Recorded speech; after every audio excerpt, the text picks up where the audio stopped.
Well, it's business as usual in the People's Republic of the Division. Operation Endgame is in full effect. Massive are claiming economic poverty whilst the game's performance gradually slides down the shitter. The Division propaganda apparatus is aggressively trying to silence anyone critical of basically anything, and the Division servers are now fucking up before the global event actually starts, like some kind of warm-up practice for the real event. Brilliant. It's all very reminiscent of an Eastern Bloc country just before the collapse of the Soviet Union, only with less bread queues and worse statues. Welcome to the endgame of the Division, where all dissent will be crushed.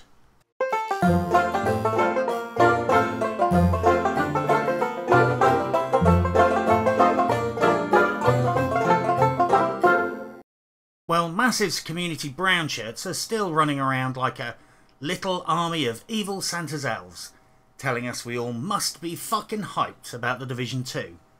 Or else. This is despite the fact that so far we've still only seen a large screen with the word Raids on it, and a few clips of the game, and millions of dollars pissed down the drain on publicity stunts and free holidays for players. And subreddit moderators. But don't you worry your pretty little heads, because the #1 priority of the community is doing just fine. Ubisoft still has a huge budget available for statues. So yeah, the Division is still broken, there's no fucking anti-cheat, the running in place bug is driving people away from the game, and all the while, Ubisoft's minions are parading around demanding we all shut the fuck up about the problems and focus on the more important business of paying out more money on the fucking sequel. Exactly like I said, it's business as fucking usual. Only with more Kool-Aid, even less money spent on the game, 4 fucking tiers of loot crates, and a fuck ton of money spent on professional influencers and fucky statues that frankly don't look that great. Seriously, the Agents of the Division is competing with Jesus Fresco as artistic meme of the decade. But let's not get sidetracked by statues, propaganda and self-aggrandisement. Let's crack on with the general news and see what's going on behind the Iron Curtain of the Division. Well, the cat is well and truly out of the bag regarding the elephant in the room. Or should I say the cash cow in the Division. Fuck me, I am shitting out metaphorical idioms like ping pong balls. Now the build-up of the Division 2 launch is underway, the publicity budget has fucking skyrocketed. And let's be honest, Ubisoft Massive hasn't exactly been subtle, careful or discreet about the fact that it's prepared to throw resources at anyone that will uncritically hype the Division 2 in front of a big enough audience. With all the subtlety of a burger van driving through a starving refugee camp, Ubisoft has been tossing cheeseburgers to the outstretched, clutching hands of content creators. In fact, they've become so heavy-handed and indiscreet that it's become obvious even to casual players that there's a lot of fucking people making a lot of money out of the Division. And people are starting to ask some very awkward and direct questions. And they want to know who exactly is getting paid to produce positive content. But before I address the accusations being levelled by many people in the community, let's crack on with the general news. Public test servers are now officially cancelled because they cost money and require having a reliable supply of fucks to give. For those of you who don't know what a PTS is, it's basically this. Ubisoft Massive sets up a test server, loaded up with the wrong version of the incoming patch. Members of the community then test the wrong version of the game, largely by equipping the most powerful meta-transforming gear set and shooting each other in the face at point-blank range, while screaming toxic abuse at each other. It's like the normal DZ basically, only with slightly different gear. Then a tiny handful of players invest a lot of effort compiling constructive feedback and suggestions. Then Ubisoft Massive totally fucking ignores them and rolls out some other, YOLO version of the patch anyways, whilst yelling LOL and sorry at the same time. I think there are two things to take away from this. Firstly, the PTS process in reality was fucking abandoned a long time ago. The charade we've seen since was a waste of fucking time. So we haven't fucking lost anything other than the pretense of having a PTS, because there is no point having a PTS if none of the feedback is actioned, and the patch gets rolled out unchanged. Secondly, the PTS process, when done properly, with commitment and action on behalf of a developer, is a superb last line of testing, and a must-have for any serious online game. So it speaks volumes about Massive's commitment to the game that they have formally abandoned it.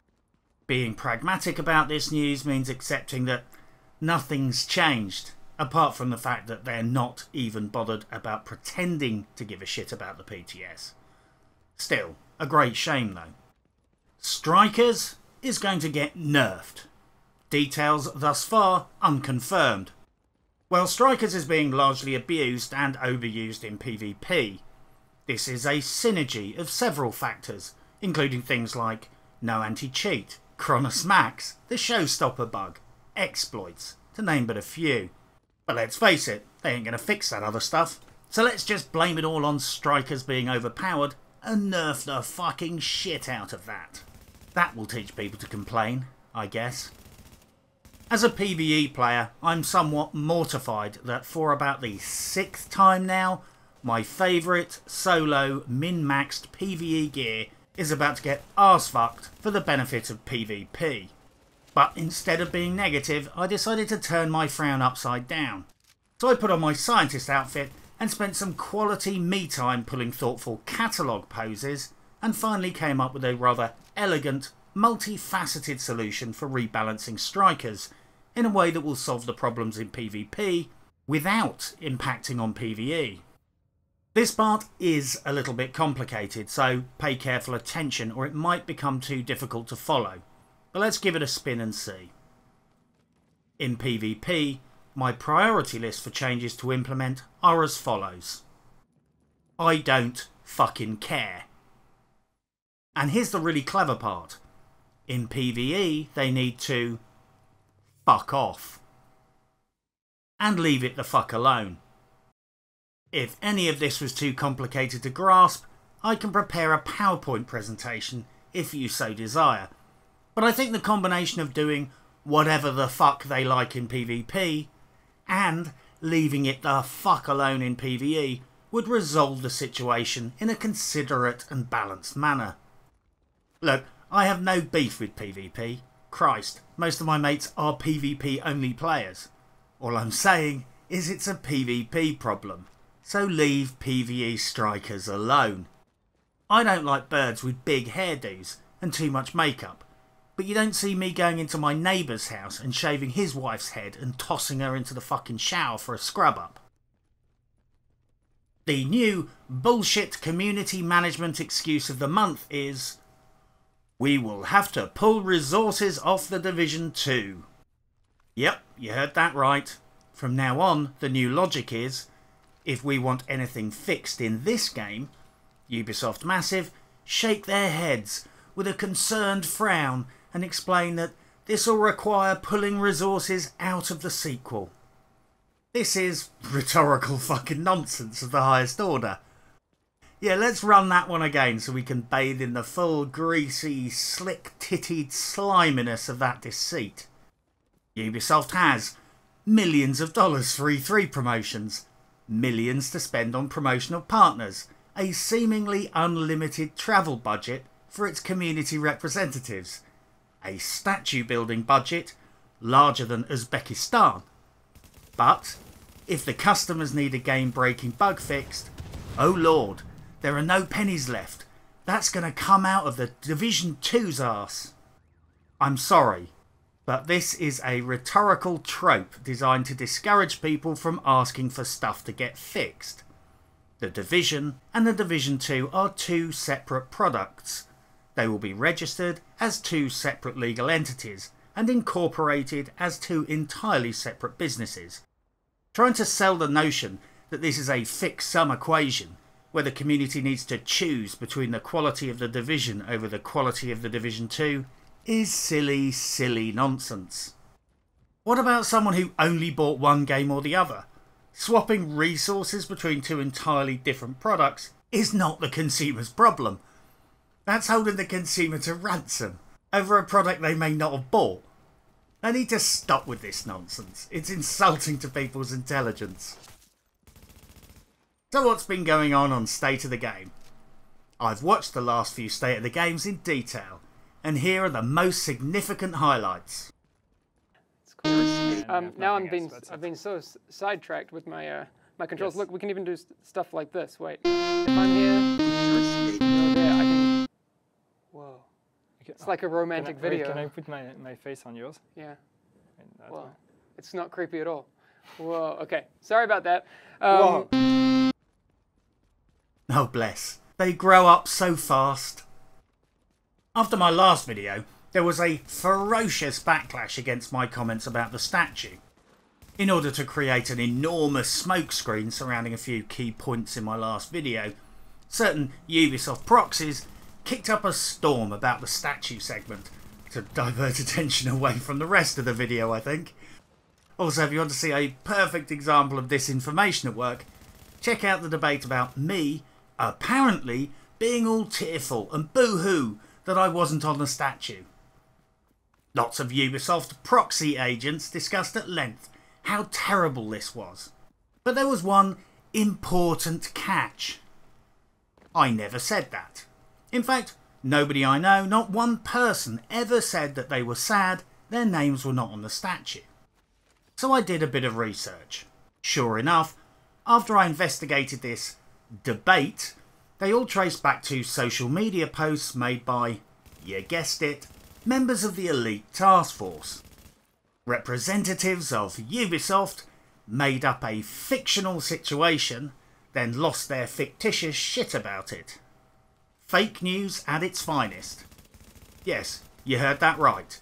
The entire debate was made up. Started because Ubisoft proxies, people in receipt of goods and services from Ubisoft, started posting up fake claims, then started discussing how outraged they were about them. About shit that never even happened, and words that were never even said. Look, when the Federal Trade Commission launches an investigation into YouTubers covertly advertising, the last place anyone wants their fucking name is slapped on the side of that statue. But more importantly, why the fuck would I want my name on it? Some of the people on that statue are fine people who've done great things for the community and for up and coming content creators. But fucking hell, why would I want my name slapped on a statue sitting between a corrupt gaming news service and someone arrested for feloniously defrauding children? Sure, Cal Streams, Manny, and to a much lesser degree, Ice-T are cool people. But knowing my luck, I'd be wedged in next to Jimmy Lofnan or some felon for all eternity. Well, maybe not eternity. Maybe until Ubisoft quickly decides to burn the statue when the investigations start. Just kidding. All this being said, don't be fooled about that backlash. It was all a fucking smokescreen to distract from two other low-key comments I made in the video. I am of course referring to my quip about payroll and the fact that our subreddit is now run by Ubisoft. Well, nobody is even pretending that people aren't getting compensated by Ubisoft now. Christ, I've heard rumours that the CMs are preparing a statement about it. As for the Division subreddit, nearly all of the senior moderators for the subreddit are Ubisoft star players and elite task force members. Anyone claiming that the subreddit is independent needs to get off their fairy unicorn and swallow a big dose of fucking realism. If you're getting flown across the world for free, all expenses paid holidays, with all of the benefits that goes with being an insider of a AAA game publisher, just how fucking impartial do you think they're allowed to be? This is a I'll scratch your back, you scratch mine scenario. Plain and fucking simple. All I would kindly ask from members of the community is that before you pile into a debate about something I've allegedly said or done, at least take the time to verify I actually fucking said it. I watched some players that I formerly held in high respect pile into that debate on the side of the ETF and debate a lie with great gusto. Like fucking mugs. Funniest part of all of this shit show was that nobody is even bothering to deny the Reddit is run by Ubisoft, or that people are receiving compensation for producing positive content. Now that, right there, speaks volumes. That right there is like that bit in a detective movie where you mention in front of a suspect that someone was murdered and they don't act surprised. Because they already knew. Because they fucking did it. As a final note on the statue, I would also like to address some of the explanations provided to justify why Ubisoft said the statue would have the names of random beta sign-up players engraved on it, but then when pictures started coming in, it was covered with the names of YouTubers and promotional partners. Some people claimed that I was a big meanie for pointing this out. Well, apparently I was wrong for two reasons. Firstly, all that stuff about YouTubers was explained by Yannick on the subreddit. And secondly, whilst the first three panels seen were almost exclusively YouTubers, streamers, promotional partners, ETF members and star players, I was totally wrong, because there were other panels that had beta sign-up winners on them, 16 in total, and all the beta sign-up winners were on these other 12 panels. These explanations provided by Ubisoft representatives make absolute and perfect sense, providing you're capable of making two fundamental breakthroughs in theoretical physics.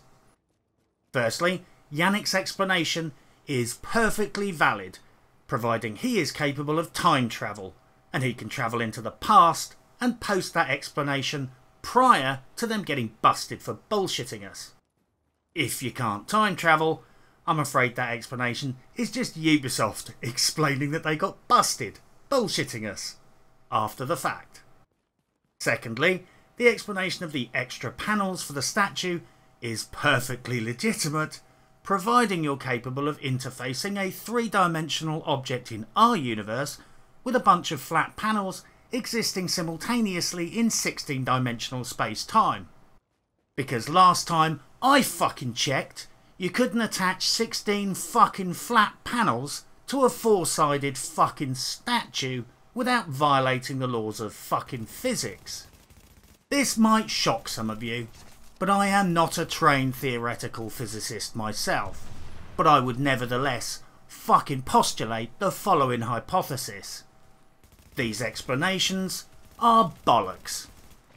Ubisoft massive bullshitted about the beta sign-up and quickly did a damage limitation post on Reddit trying to explain themselves. And regardless, 12 of those fucking panels are going in the fucking storeroom. And I bet it's not the panels with all the YouTubers on it. Beta sign-up winners were told their names would be carved on a fucking statue. Carved on a fucking statue does not mean carved on one of 12 panels that are in no way attached to a fucking statue.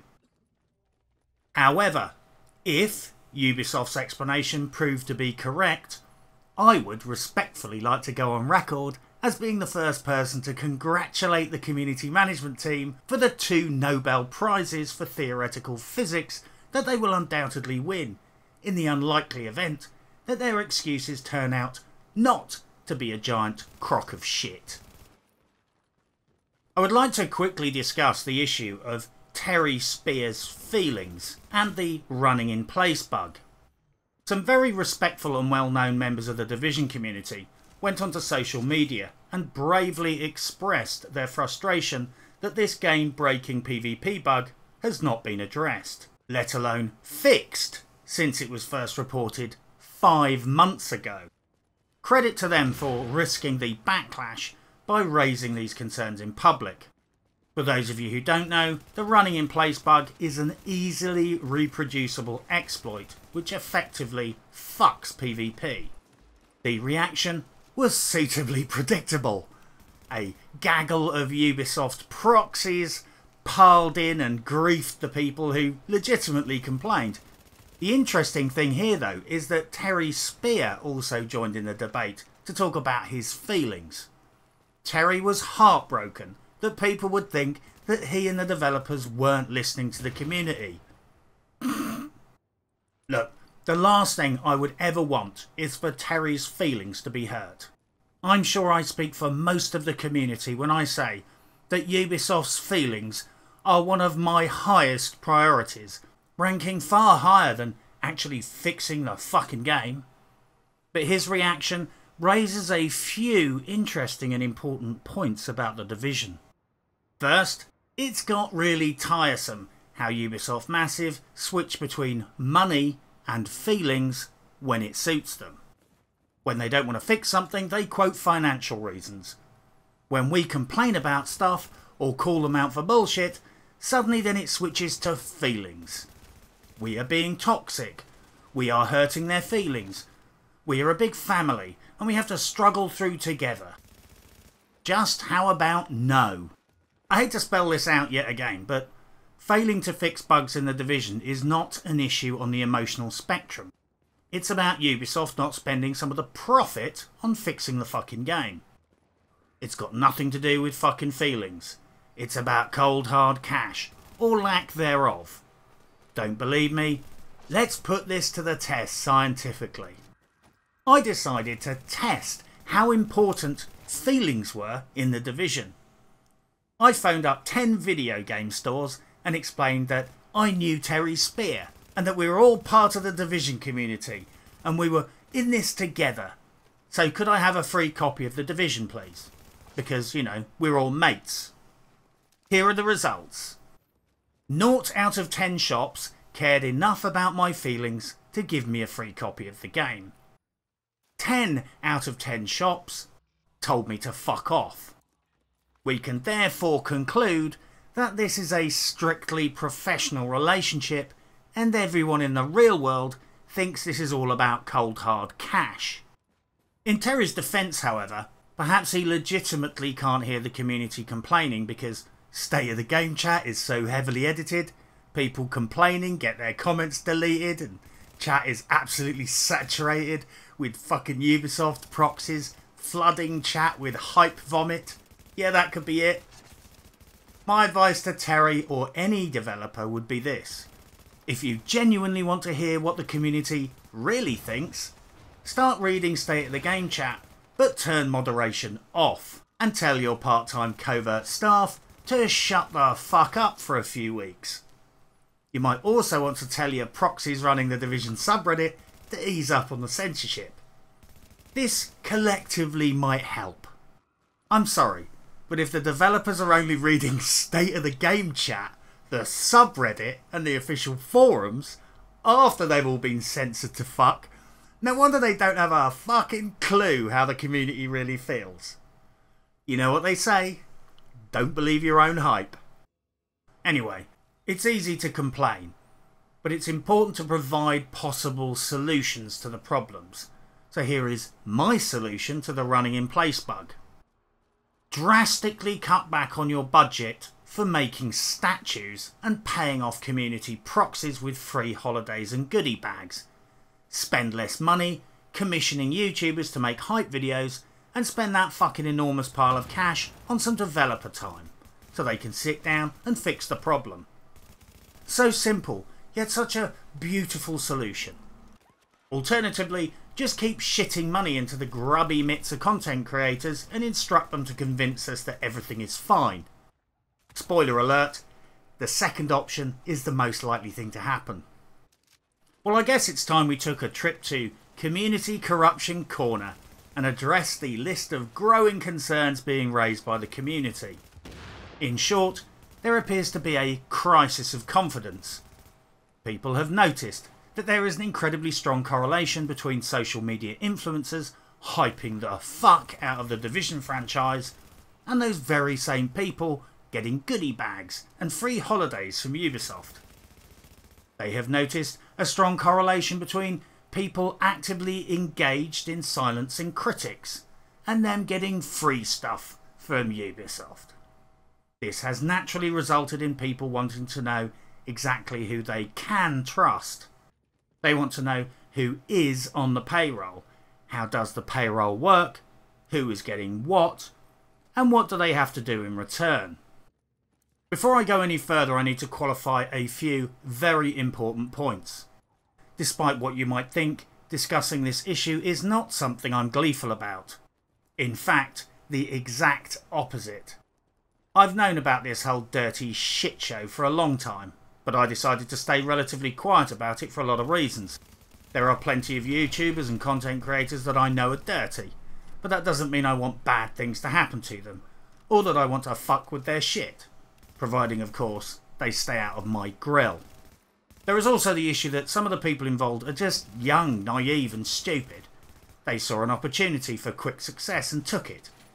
And then the next thing they know, like a fucking heroin addict, their channel views are dependent on the publisher's support, they've signed NDAs, they've lied to their viewers, probably their networks, probably violated YouTube's terms of service, and let's not even touch on the regional advertising standards laws they're trampling all over. Like many gaming YouTubers, a big publisher held out their hand of friendship, and the next morning, when the roofies wore off, they woke up on dirty sheets, with an NDA next to them, with a pile of embarrassing secrets to keep hidden. I'm not justifying their stupidity, I'm just saying that I can see how some people got themselves mixed up with this shit. All this being said, a while back I spotted some fella who I know for a fact is on the fucking take, and he was calling for my YouTube channel to be shut down. It occurred to me in that moment that out of some sense of misguided charity I was staying silent about details of his fucking guilt, whilst he tries to shit on me and my channel. And it's not the only time this kind of situation has happened. So whilst discussing this brings me no joy, don't blame me. Blame the fucking idiots who chipped away at my charitable nature. Blame the fucking idiots who couldn't be satisfied with just making a tidy income from Ubisoft, but couldn't resist shooting their mouths off as well. So anyways, there is now a growing chorus of voices demanding that the community development team starts being honest about just how much of the community cheerleaders and content creators are already being paid off to produce biased content and distribute fucking propaganda leaflets for Ubisoft's Ministry of Bullshit. Even benign and relaxed players are starting to post their concerns publicly about the degree of corruption in the community. Perhaps corruption is too strong a word. Then again, perhaps it's up to the community to decide that. Here is a bit of free advice, and I'll say now that I'm not an expert in espionage, but if I was trying to be discreet and subtle about the fact that I was illicitly spending fuck tons of cash on content creators and social media influencers to covertly secure positive coverage and stealth advertising, I probably wouldn't begin the process by building a 30-foot high fucking statue in the middle of fucking Los Angeles and start carving the names of the people involved onto the fucking side of it. But what do I know? I will qualify my position. I'm not judging people. Sometimes boundaries get blurred, I get that. I had a PR guy promote one of my videos for another game and I was grateful for that. Nevertheless, I still do my best to maintain objectivity, and more importantly, I publicise the fact that I fangirl for that specific publisher. I tell people about my biases so people can filter their opinions through that. This kind of small stuff is certainly not my concern. The issue is when people receive gifts, services, promotion, money, or some manner of benefits in exchange for producing positive coverage. You know, the sort of stuff that you'd have to declare if you were a police officer, a politician, a judge, a journalist, a TV network, or for that matter, a YouTuber. Taking the goodies and not publicising that shit on your videos, well, that's fucking stealth advertising. It's worth noting that in hundreds of other industries, this kind of conduct is already legislated. For some reason, you can get away with anything in the gaming industry. I think this is the combination of two factors. The law moves slowly and hasn't really caught up with the video games industry and YouTube. All this kind of shit currently seems to fall into some grey area between advertising and sponsorship, and nobody seems to think it's their job to regulate or investigate it. On top of this, there is a fundamental lack of will to prosecute people. Only recently a content creator was busted for blatant felony fraud, but amazingly, managed to get out of the conviction with a plea bargain and a fine. Even more amazingly, it's been alleged that his pseudonym is now on the Agents of the Division statue, and he will be a promotional partner for the Division 2. Stay classy, Ubisoft. I don't give a shit if someone does a bit of cosplay and wins a holiday, or goes to the ETF and does a podcast. It doesn't matter if you're starting out as a YouTuber and Terry Spear gives you a shout out. But if you receive benefits and actively engage in manipulating people's opinions about the product, the community and Ubisoft, then you are a company representative, using the flimsiest of sidesteps to avoid classification as such in the eyes of the law. Once someone starts engaging in the act of griefing people in the public domain, while sticking gifts and services in their back pocket, then they are a fucking proxy.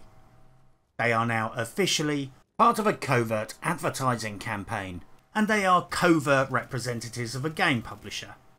More importantly, they are agents of the company, engaging in activities in exchange for receiving benefits themselves. From my personal experience, based on observations, research, and from talking to a couple of whistleblowers, content creators who are on the take generally fall into three rough categories. People who rationalise what they're doing by desperately trying to convince themselves that they believe all the shit that they're saying. People who have taken the benefits, signed the non-disclosure agreements, and profoundly regret it. They have to live the lie every day, always worried they're going to get found out, knowing damn well that the game publisher has them by the fucking balls. And lastly, people who give zero fucks about ethics. They take the goodies and behave like a good soldier. They see this as strictly business. There is money to be made, and we, as they say, are just the fucking cattle. Hypothetically, what kind of benefits are people getting?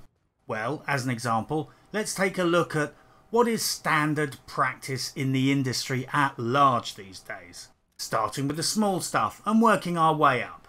Typically in the gaming industry, people working as proxies of a publisher get some combination of the following: goodie bags and free merchandise, free products for giveaways, content channel promotion by community managers and developers, Twitch hosting and raids, free expenses paid holidays, paying to direct traffic to their channels, siphoning revenue to content creators via Patreon and Twitch payments. Twitch being particularly popular because it's almost fucking impossible to trace the payments. Flat out cash for fucking content payments, which has famously caught out a few big YouTubers and game publishers. It's basically the shadow economy of the gaming YouTube world. The last category is mostly frowned upon and is reserved only for the largest of content creators.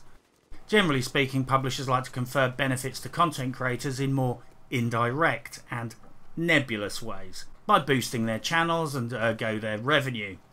Read untraceable ways. Nobody wants a big fat payment from a games publisher turning up on someone's tax audit and embarrassing the fuck out of everyone involved. I can't stress enough that I have no problem with people making money, and Ubisoft needs to promote to stay competitive.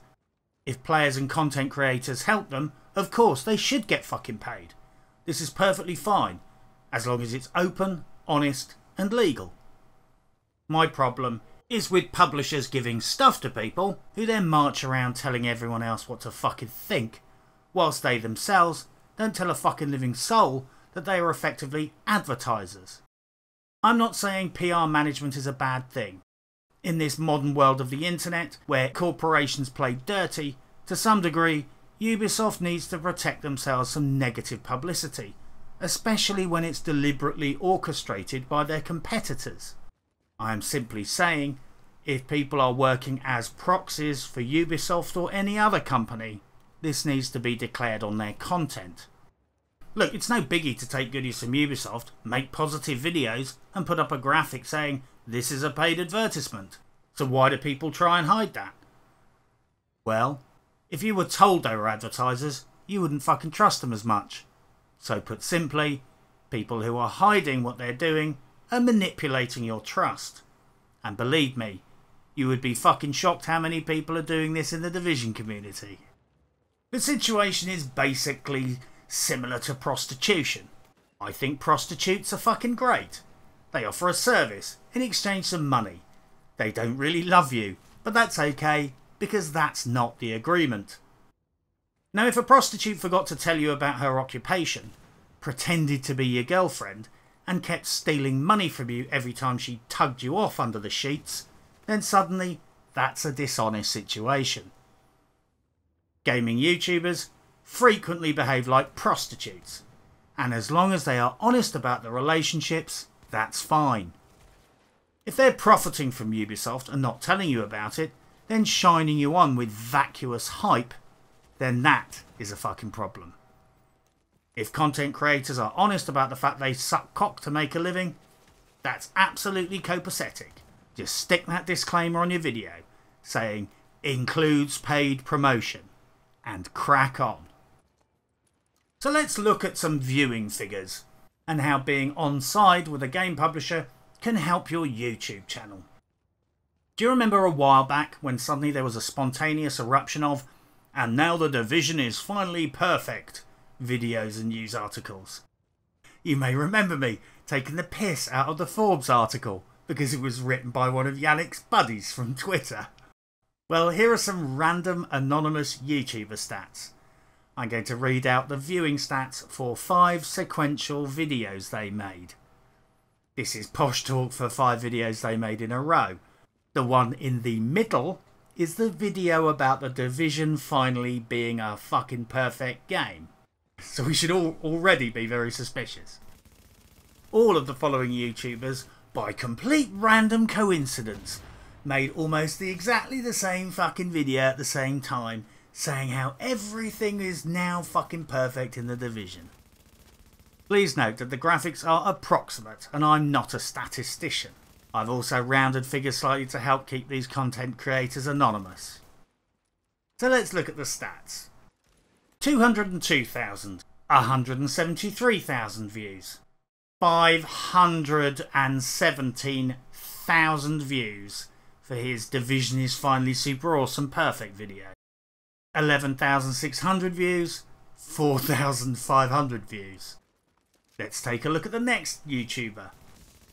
1,000 views, 29,000 views, 50,200 views, 6,700 views, 4,000 views. Another YouTube channel, 21,000 views, 9,700 views, 72,000 fucking views, 2,200, 14,000. Can you see a pattern developing here? 37,000 views, 24,000 views, 441,000 views for the Division is finally perfect video, 158,000 views, 24,000 views. And my personal fucking favourite, 400 views, 1,200 views, 316,000 views, 6,600, 800. It seems pretty clear to me that if you make the video that Ubisoft wants, when Ubisoft wants it, and put the game in a positive light, magical things start to happen to your viewing figures and channel growth. It's worth noting that if Ubisoft heavily promote a chosen cadre of content creators, then they can largely control what the majority of Division players watch on YouTube and Twitch. This is the reason, after all, why the single biggest demographic of all ETF and style players are, you guessed it, content creators. Now, I have no idea whether all these 5 YouTubers even know that their videos were most likely pumped by using the YouTube paid promotion feature, but I will say this: 3 of those YouTubers had their names engraved on their fucking statue, and one of them was seen having breakfast with Yannick and Hamish in Los Angeles at E3. So I will let you make your own minds up. At the end of the day, these guys are mugging off the community, ergo, the consumers. They're sitting by the fucking pool in LA, laughing at us, whilst we try and get past our 15th Delta error. They're telling us that the Division is finally perfect, and that we should be super hyped about the Division 2, whilst Ubisoft stuffs goodies in their pockets. Massive tells us there's no money to fix stuff, whilst they build fucking statues. If the community believes all this bullshit, then perhaps we deserve to have a broken game, just to teach us a fucking lesson about how to be less gullible next time round. It would be nice if some of our venerable community leaders and content creators who are in the receipt of goods and services from Ubisoft came forward and told us all about the gifts, benefits, promotion and, dare I suggest, payments that people are speculating that they receive in order to promote the Division and police the community, and just as importantly, what they're expected to do in return. But I wouldn't fucking bet on it. Some will be too shit scared of breaking their non-disclosure agreements. Some will be too shit scared about how their fans will react to the knowledge of the betrayal. Some will be too shit scared of what will happen if Ubisoft stops promoting their channel. Some are only interested in being successful, and they don't give a fuck about inconvenient truths. It's remotely possible that a few might plea bargain with the community, admit a few of the most trivial charges and desperately try and rationalise and justify it. Most likely they will remain completely silent, or make loud, blustering, jokey statements along the lines of, "I wish I was making a fortune from doing this." And if anyone asks them a direct question about it, they will be evasive. Having witnessed a few content creators getting caught with their fucking pants down over the years, I've observed that the standard reaction when accused is something along the lines of not give a straight answer or clear denial of the allegations, make a joke of the situation, and try and deflect the narrative as quickly as possible. I don't expect anyone to drop to their knees, confess their crimes and plead forgiveness from the community that they've been misleading. These guys take goodies to tell lies for a living. Cleansing their soul is probably not high on their priority list, and even if they wanted to, they'd have to break their non-disclosure agreements. Don't get me wrong, I know of many honest content creators that produce a fuck ton of positive, upbeat content about the Division, and don't get any reward from Ubisoft. Under the circumstances, they have a right to be more pissed off than anyone. So in conclusion, if members of the Division community are concerned about the degree of collusion between content creators, social media influencers and Ubisoft, well, they fucking should be. Do you really think you're going to get honest coverage and opinions from people that have margaritas by the fucking pool with Hamish? Do you think someone who ran around E3 taking selfies with Ubisoft staff is going to give us their unbiased opinion about the bugs and exploits in this game? Do you think that a YouTuber who is having his channel promoted by the community managers is going to fight for the best interests of the community? Do you think a gaming news network with its name carved on the E3 statue is going to champion journalistic integrity? Of course they fucking won't. They're all in it for themselves. They don't give a fuck about the rest of us. They don't give a fuck about you.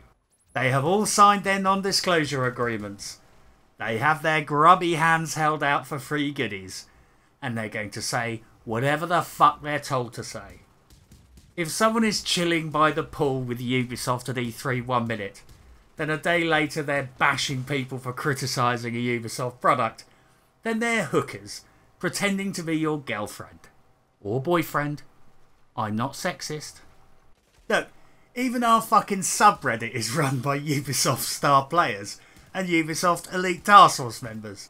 Anyone who is concerned about how the community is being manipulated by proxies of Ubisoft is demonstrating sound common fucking sense in the face of overwhelming evidence. There's no nice way to say this, but there's a lot of people who have sold out the community. And it's not isolated to this game, and it's not isolated to this AAA publisher. It's also tragic that so often I see well-meaning fans of the game blindly throwing their support behind individuals with a level of enthusiasm that I think they would reconsider if they knew the person was on the payroll. Then again, maybe I'm being naive, because recently I've seen people I formerly respected blatantly fangirling Ubisoft staff because their live streams got a shout out from a fucking community manager. As I've said before, sometimes it's as uncomfortable as watching people give blankets and beads to fucking Cherokee Indians. Unless you haven't figured it out by now, The Division was a fucking exercise in seeing how little you could spend maintaining and fixing a live service game by just using public relations to persuade people to tolerate all the broken shit. Doing high fives with the CMs and sucking off the PR department doesn't get broken shit fixed. And anyone taking backhanders to do precisely that has sold out the game, sold out the community, and should not be referring to themselves as fucking gamers. They know who they are. Ultimately, if you want The Division 2 to be the best game possible, we need the community representatives to keep pressure on Ubisoft to spend cash on the game. We don't need them to keep pressure on the community to shut the fuck up about all the problems. Let's not forget, we got all the Year 2 content precisely because the community lost its fucking shit when Ubisoft effectively announced it was doing fuck all with the game after the Year 1 anniversary. Remember that? The Year 1 anniversary state of the game, where they pretty much said there was no more content coming? All the large YouTubers decided to quit The Division, and the community started to riot? Well, it's pretty clear to me that Ubisoft Massive only spends money on this game when the community makes demands. If the consumers' voices are not heard, they will take the fucking piss and not spend a fucking penny.